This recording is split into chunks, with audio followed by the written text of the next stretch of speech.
Shalom, Torah Club members. In today's Torah portion, we learned the story of how 3 visitors came to Abraham's tent, and he greeted them and showed them hospitality. And they turned out to be angels, and they prophesied over Sarah that within a year she would bear a child.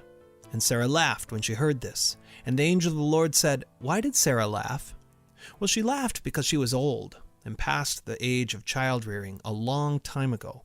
Her husband was 100 years old, as good as dead, and she considered the deadness of her womb.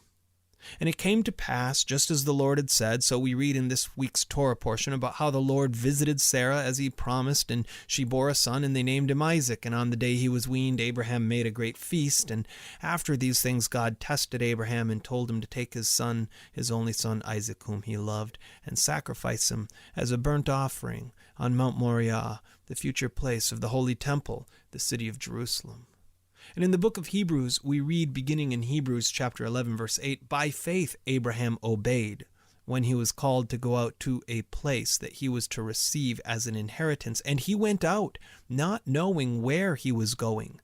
By faith he went to live in the land of promise, as in a foreign land, living in tents with Isaac and Jacob, heirs with him of the same promise.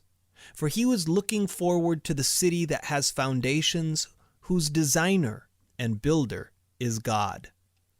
When we speak of the faith of Abraham, and Sarah for that matter, we should notice that their faith is not a faith that everything is going to be okay. Instead, it's a faith that God is faithful to his promises.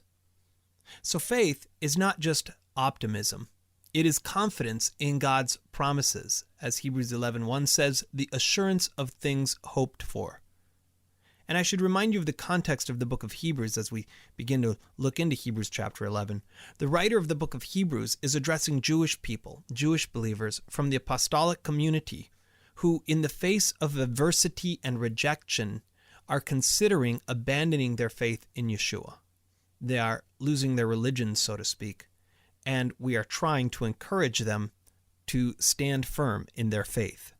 The writer of the book of Hebrews says, "For he was looking forward to the city that has foundations, whose designer and builder is God."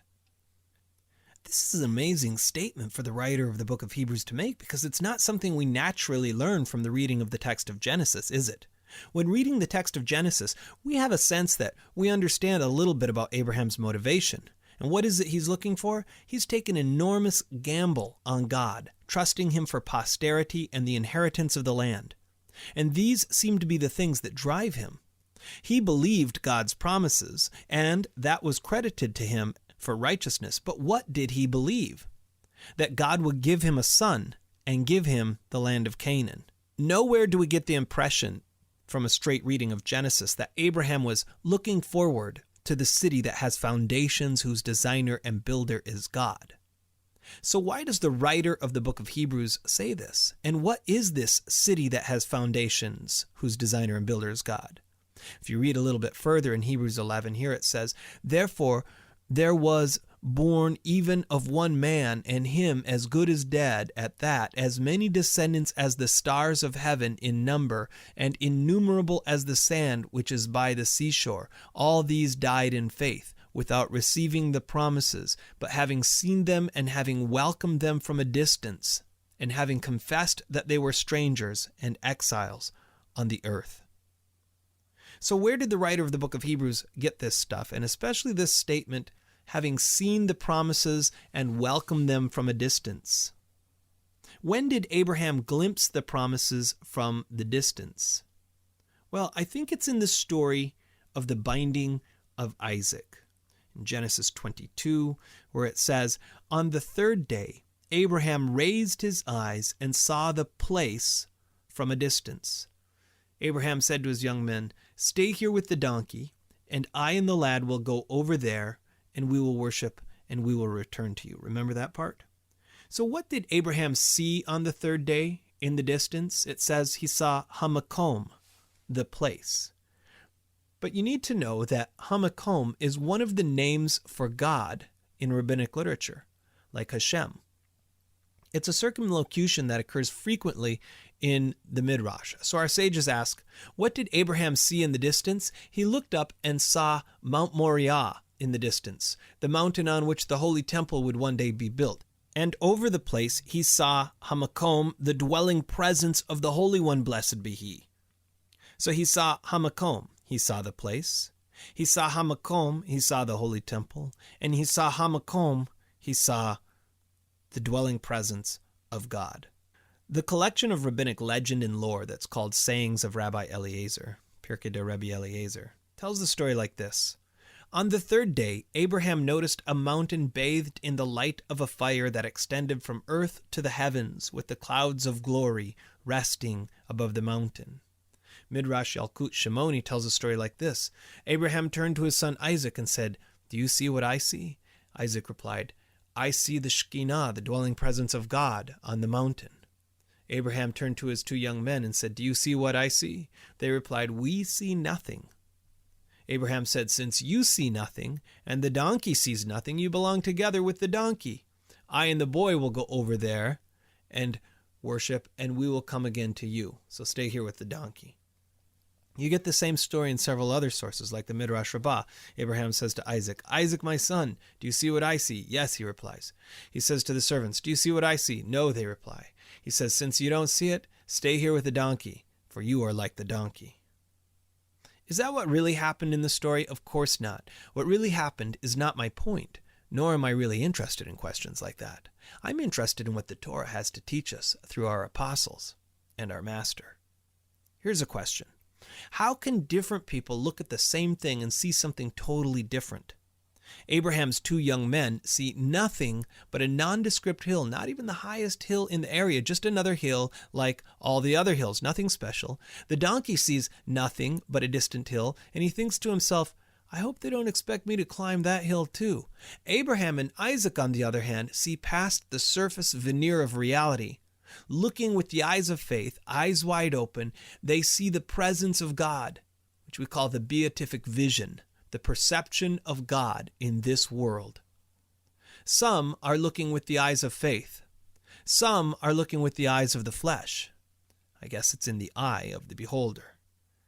And this speaks to the contradiction of faith that the writer of the book of Hebrews is discussing in Hebrews chapter 11, where he says, "Faith is the assurance of things hoped for and the conviction of things not seen."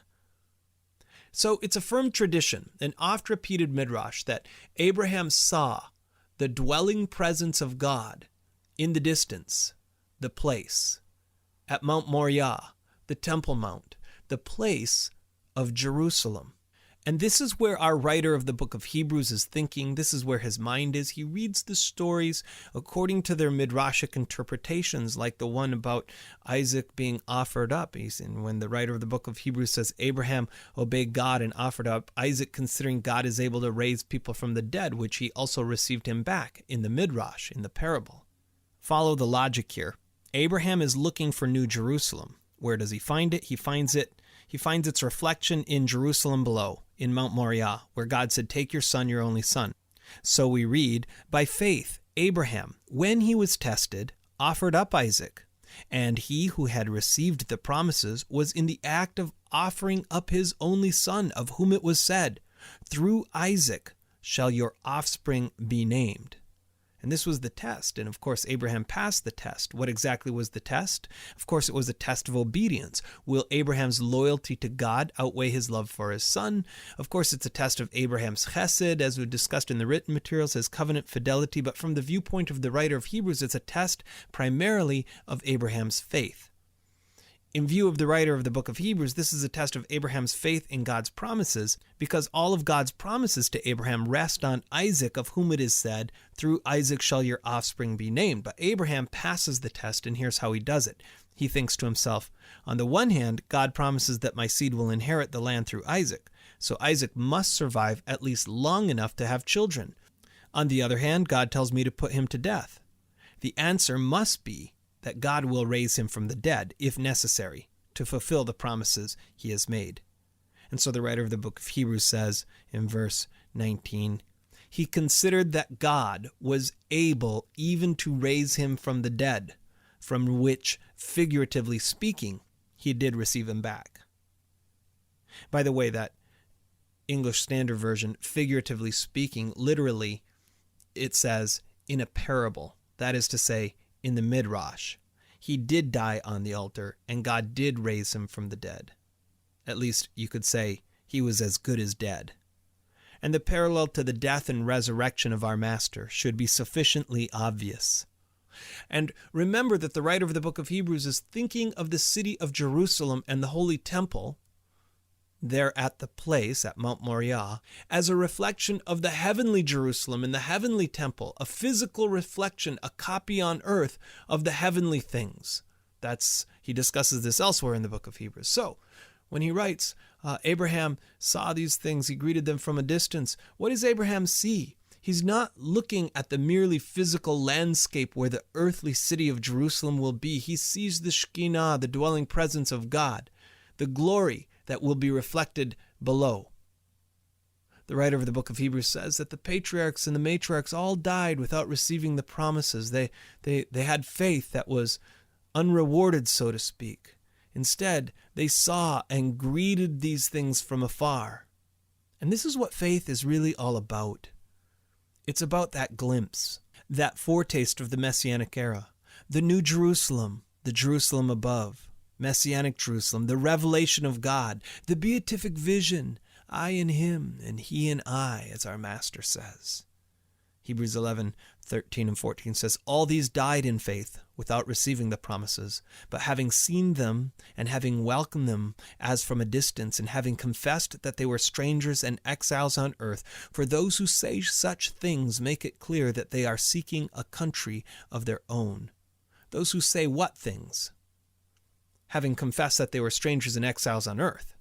And when did they say this? They say this in Genesis 23, for example, when Abraham says, I am a stranger and a sojourner among you.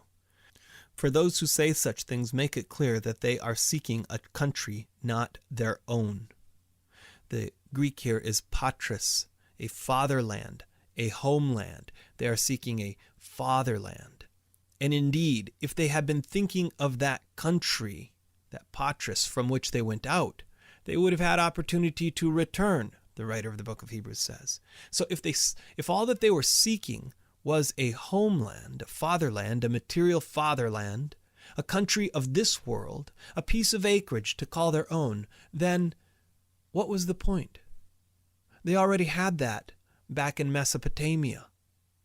They already had that back in Aram, where Abraham sends his servant Eliezer to fetch a bride for Isaac. Why then live as nomads and strangers on a little scrap of promised land that they themselves will not inherit? That's his point. I mean, that's the book of Hebrews. That's the point. Why sacrifice now for something that can only be glimpsed in the distance, only hoped for in the future, when you could have it all right now, if you want this world? Hebrews 11:16 says, but as it is, they desire a better country, that is, a heavenly one. Therefore, God is not ashamed to be called their God, for he has prepared a city for them. So they lived as strangers and exiles in the land of Canaan, confident in the future inheritance of something transcendent, the city above, which they saw reflected below from a distance. And they saw that all of this paled in comparison with that incomprehensible prize, the Messianic era, when the dwelling presence will be in the holy city, and the world to come, when the new Jerusalem above will descend to unite with the physical, a union of above and below.